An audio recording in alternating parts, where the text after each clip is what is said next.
Welcome to the Consultant's Way podcast, your go-to resource for all things professional services consulting. Brought to you by McMann & Ransford, a strategy consulting firm with over 30 years of experience helping B2B organizations achieve sustainable growth, and the Consultant's Way, the leading comprehensive consultant development program. Hosted by Dean McMann and Anthony Paluska, we share expert insights, firsthand experiences, and conversations with industry leaders on the topics that interest you most. The views and opinions expressed by guests on this podcast are their own and do not necessarily reflect the views or positions of their employer, company, or affiliated organizations.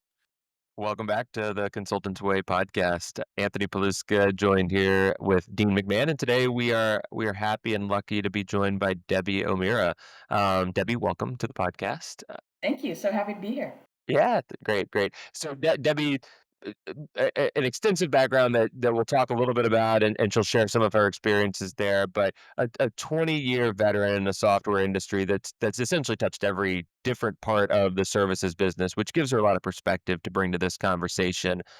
Most recently, she was the VP of Professional Services at Contract Logix and oversaw any and all things services, from onboarding to education to service support. And she's also had some other really relevant experiences, I think, for this conversation, especially the topic we're going to be on at both PennyMac and at Qvidian.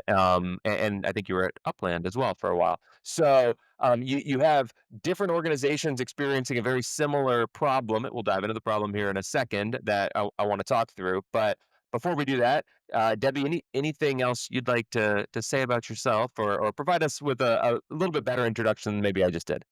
No, you summed it up pretty well there, Anthony. Got into the software business around the turn of the century. Went from installing CDs on people's laptops to the SaaS model, where everything had to get a little more complex and sophisticated as the software grew more complex and sophisticated. So I was able to see the evolution of services from 2-day training sessions, focused training sessions on site, to more consultative services that lasted over the course of months. So I've really had the chance to see what works and be able to develop services that would meet the needs of situations like that. Yeah, no, that's great background and experience, and you talk about you've seen what works, but let's maybe spend a second on what we all see a lot, which is something that doesn't work, which is the sales to delivery handoff that exists. Now, are we saying that doesn't work, or is it a opportunity? Oh, there you go. So, Debbie, in it works better than in some organizations than in others, but generally speaking, as we think about this, because there's some real common themes here.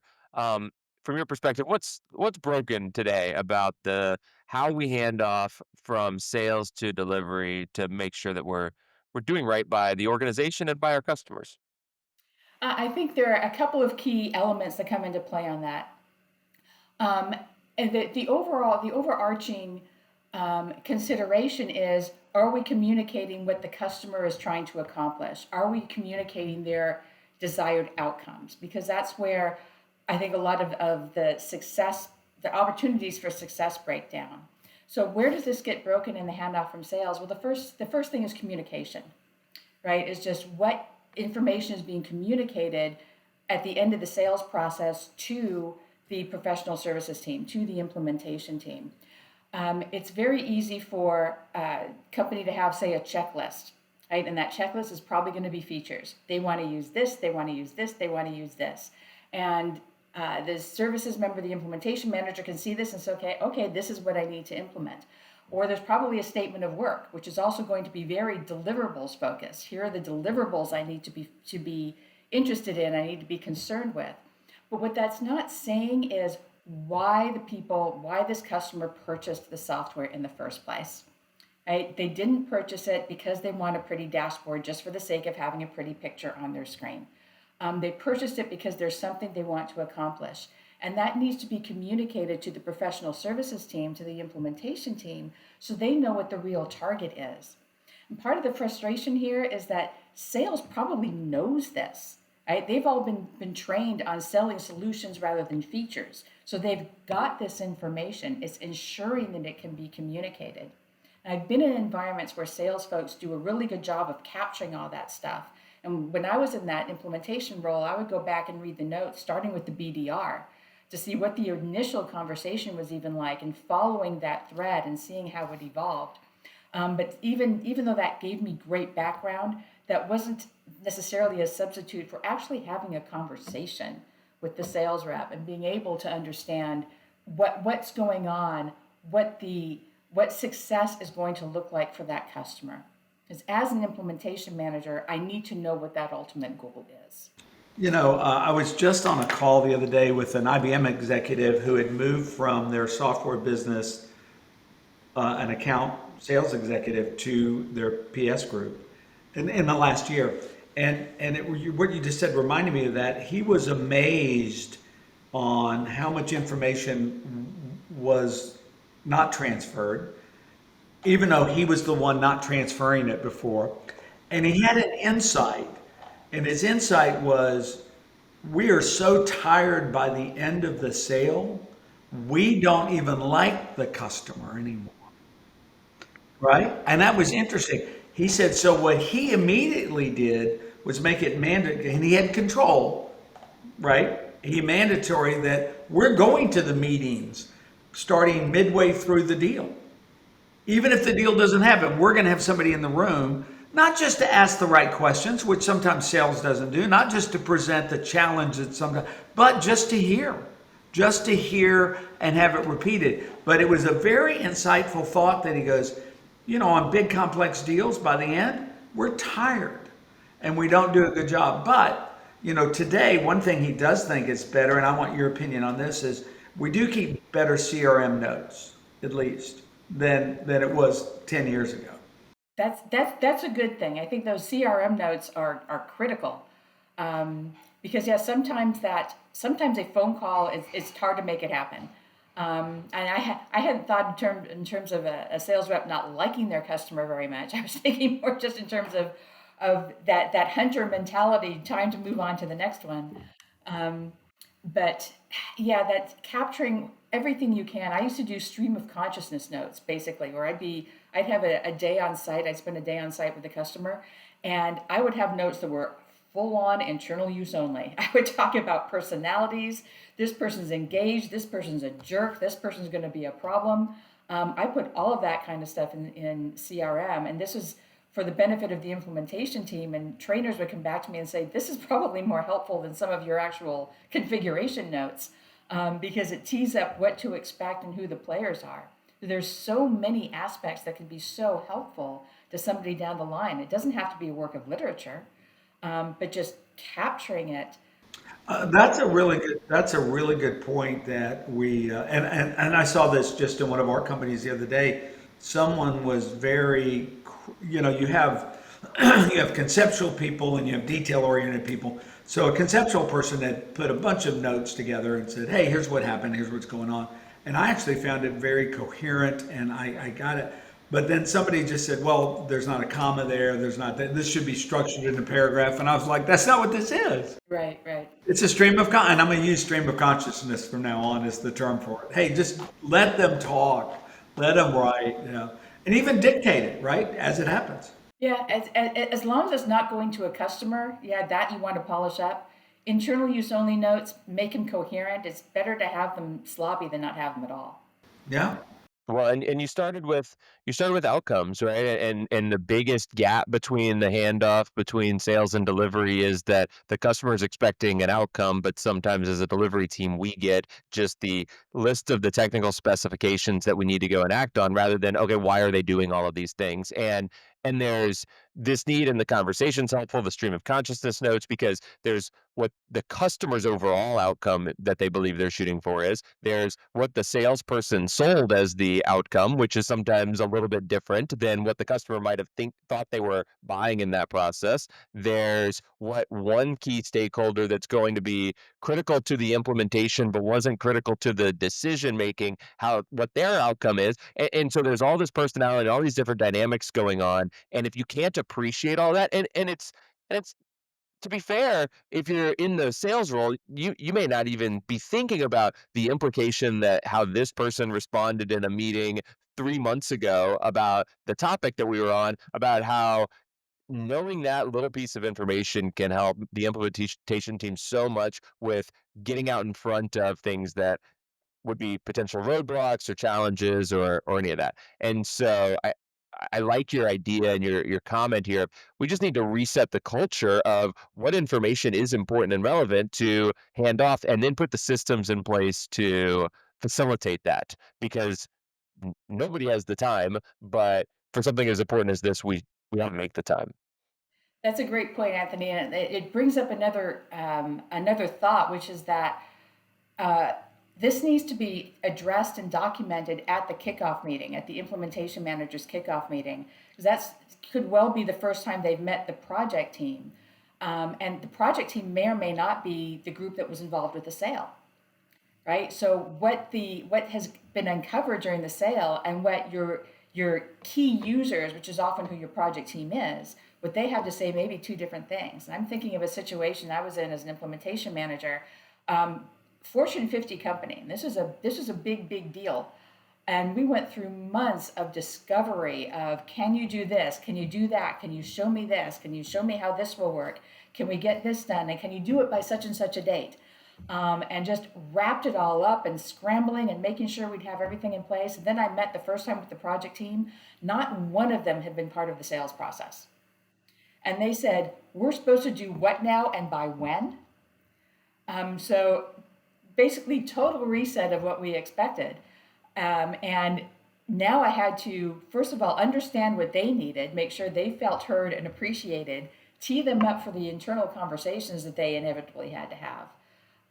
But still understanding, those deliverables were still deliverables. Do I have to revise the SOW to get what the project team and ultimately the users are actually going to need? But documenting that up front, it forces me to have that conversation, and it gives me the opportunity to have that to refer to throughout the implementation cycle, right? Because as ideas come up, if you've got one of the personalities that's really high on ideas and maybe low on execution, it's nice sometimes to be able to refer to that list of goals, to our targets, and say, okay, you know what? That's a great idea. How does it support what we're trying to accomplish? Right? To make sure we've always got that to go back to, and we know that we're staying on track. Don't you think that often there's a replanning effort?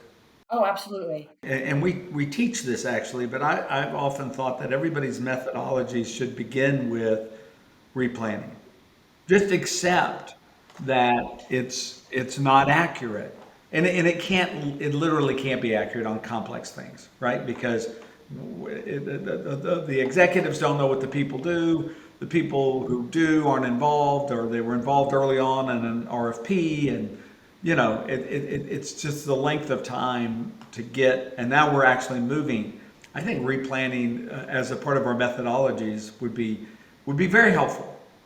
I can see, definitely want to be open to it. I might call it confirmation or something, just so you don't scare a customer up front saying, well, we're going to start our implementation in two. I want the internal people to know, hey, dude, you're replanning.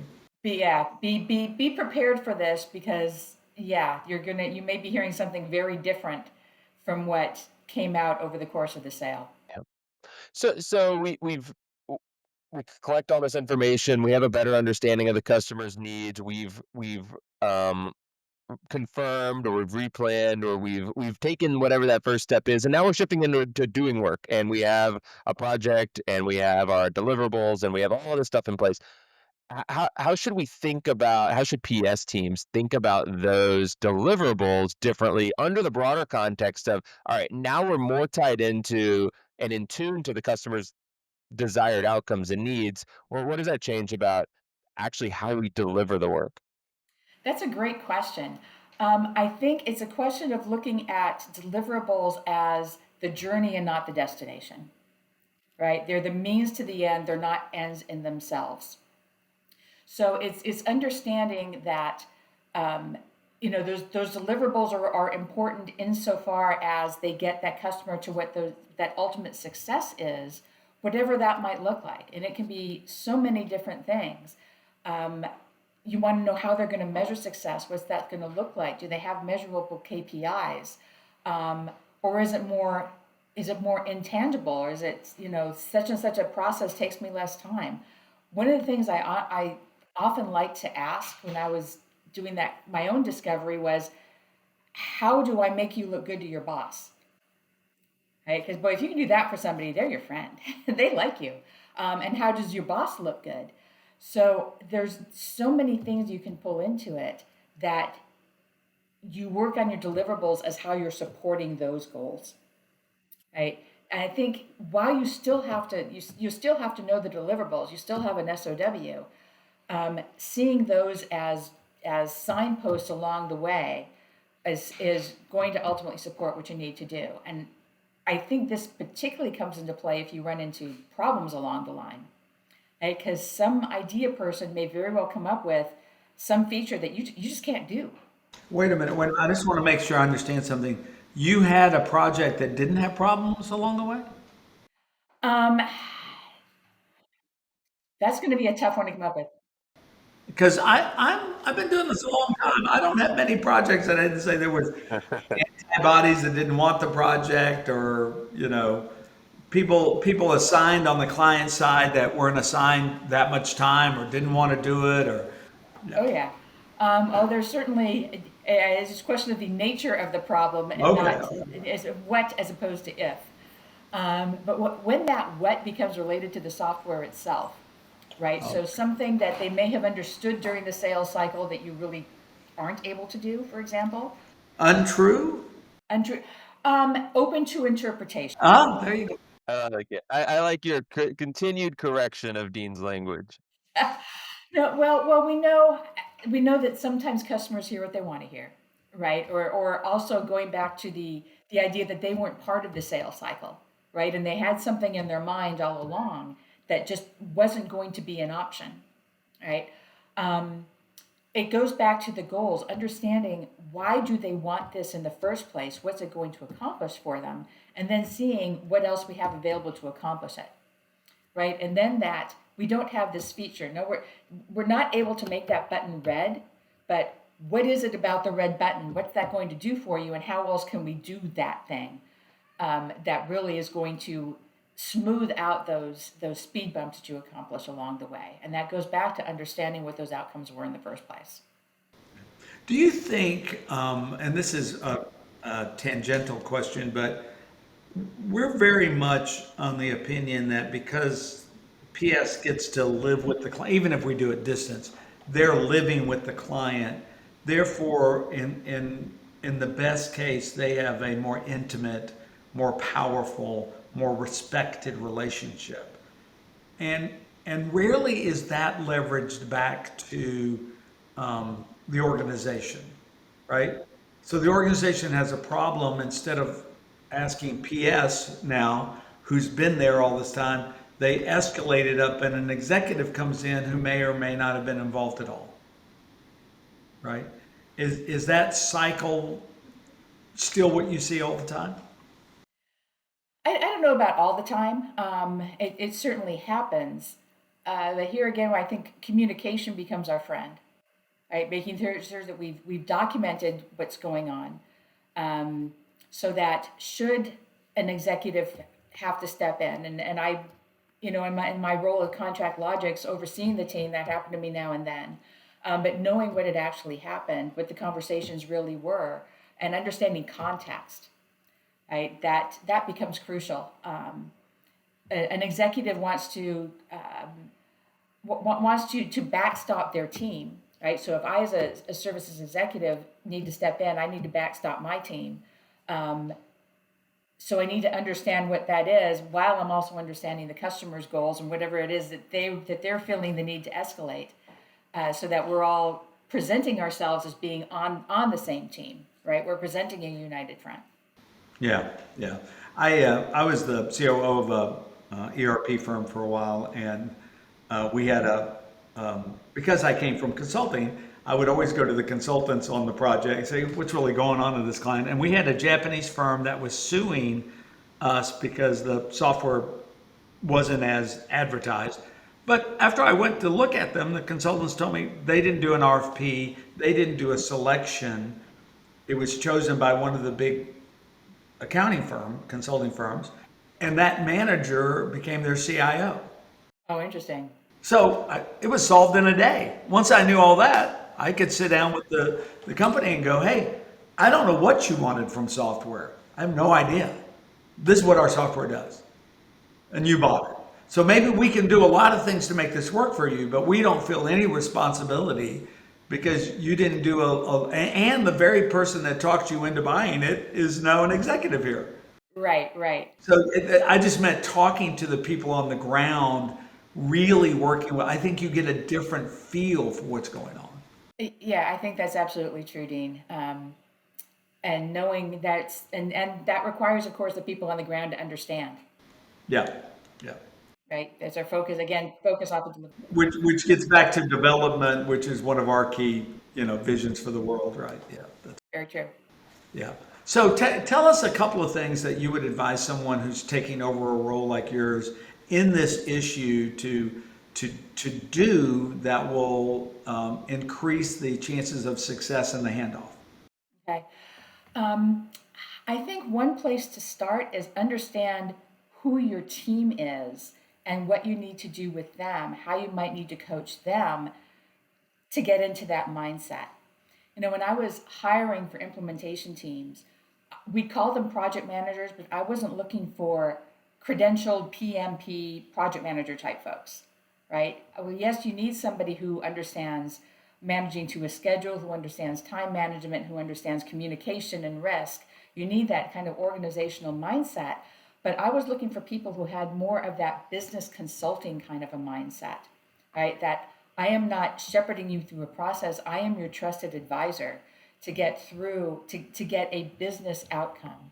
So I think part of it is ensuring that you have the right people, and if not, how do you get them to be the right people? Even bringing somebody over from sales, and this was a revelation in a couple of ways. Somebody who came, a very consultative salesperson who came into my services team, was several months in before they brought up this, well, we're just here to deliver what's on the SOW, right? It's not, the rest of it is for the CSM. And I was actually taken aback that as a sales rep, he had not understood that was what professional services role was. And even moving into services, he hadn't understood that role. So really, that mindset, that internal mindset is a huge part of it to make sure that happens. Make sure that the communication vehicles in place, establishing the process for handoff from sales to services, documentation while in services, and then handoff to customer success. Part of the reason I liked to capture those goals during the kickoff call was that when I did my wrap-up calls, I would take that same slide while we're there with the project team, we're there with the customer success manager, and say, okay, here were the goals that you told me at the very beginning. How do we do? Right? Here's the first goal. Are we there? Beautiful. Mission accomplished. How about the second one? Okay, well, we're almost there, but we still need to wrap up a few loose ends. Great. How about the third one? Okay, we're leaving that towards a phase 2. Not a problem. And now the customer success manager has a roadmap for how they start working with the customer. And they're set up for early wins. Right? So they're automatically established as somebody who's helping them, and we're working with them to drive toward adoption. Right? Because ultimately that's what we all need to look at. And we haven't really talked about that, but there's our ultimate measure, right? Is how successful our implementation was. And feedback on that needs to come back to the implementation team so they understand if what they've done has actually been successful and be able to adjust their own process accordingly.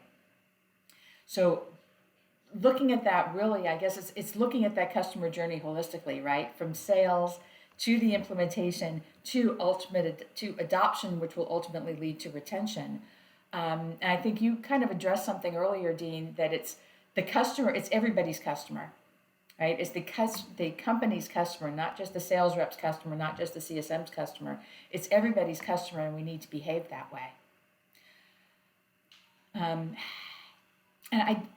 as we're talking about this, I don't want to insinuate that the deliverables don't matter, because certainly they do. We have to deliver to what we promised, but they need to be part of the whole and not the end in themselves. That's what it comes down to. I think that's a great point to make, and I certainly didn't take away from your comments that the deliverables weren't important. It's this mindset shift, and it's not just about professional services, but it's for an organization to be successful in selling and delivering value across the continuum and then sustaining that customer over the long haul. Everybody has to elevate their opinion and perception of what their role is to we play a role in helping to drive the customer to the outcome. Sales helps them realize the vision for what that outcome looks like and then hands that off to professional services, who's there to help them realize not just the SOW check the boxes about our deliverables, but what are the things that they actually need to realize the outcome, or realize something that they didn't even know was possible with our solution and based on our expertise. And then same thing with continued sustainment and handoffs to customer success and then ongoing renewals. That whole process is very interconnected, and the activities that fall underneath it are table stakes, but getting them to the outcome is what everybody really needs to be focused on. Right. I love how you use that term table stakes. When I first went into Contract Logix, looking at an implementation deck they had, it had a goals slide, and the goals were things like clear communication, right? Meeting our promised deadlines. No, those aren't goals. Yeah. That's a job description. I use that term, table stakes. Clear communication, that's table stakes. The goals are what your customer is trying to accomplish. So yeah, that's a bit of a journey getting the team from my goal is to take good meeting notes to my goal is to increase your efficiency. Yeah, this has been great because we really believe in, and we're totally aligned with your thoughts, and we loved everything you've said. Thank you. We'd like to have you back if that's great, and this has I'd be been happy really to. fun. And everybody, go look up Debbie and get to know her and ask her questions. She's got lots of really good value to add. Yeah, wind me up and I'll keep talking. So yeah, absolutely. Well, I think we're all like that, Debbie. That's our industry. All right. Okay. Thank you so much, Debbie. We'll see you soon. Okay, thank you. What I liked best about Deb, one, I thought she was very articulate and clear, but when she said, my project managers have to own outcomes, my words, I'm not going to say it just like she did, and be management consultants, not professional project managers only, and not just looking at the deliverables, because we see all the time the technical consultants want to do their activities or display their knowledge, and they're not either held accountable or encouraged or developed in our view to play the role of, hey, the deliverables are just part of the problem. Yeah. Yeah. I think very, very true, right? We talked about this a couple months ago, I think, but it's this concept of no matter what role you think you are playing within a professional services organization, at the end of the day, you are a consultant and an advisor. And as technical as you are, and as much of an expert as you are at getting something done, or your qualifications to actually project manage an engagement, the real value that you're providing is not checking those boxes on an SOW. Of course, we have to do those things, but it's helping the client to get to where they're headed. And to do that, you have to think like and behave like it, and just go into that with the attitude of, hey, my role here is to consult and advise the client to get the best outcome possible from what they're doing. And and I think you have to accept that, and in her case, hire for it, because you need to change the culture sometimes of a group that might overly skew towards hyper technical, or project management as a science rather than as an art. Yeah, yeah, she did mention develop them too, and not, but it is good to sprinkle some in. So anyway, great job. We will have her back. I really enjoyed it, Anthony, take us home. If you enjoyed it like Dean did, go like and subscribe and follow on YouTube and Spotify, Apple Podcasts, all of those. Feel free to connect with Dean or I on LinkedIn, as well as go check Debbie out as well over there. And then if you have any questions or suggestions for us, you can always email us at podcast@consultantsway.com. Thanks, everybody. We'll see you next time.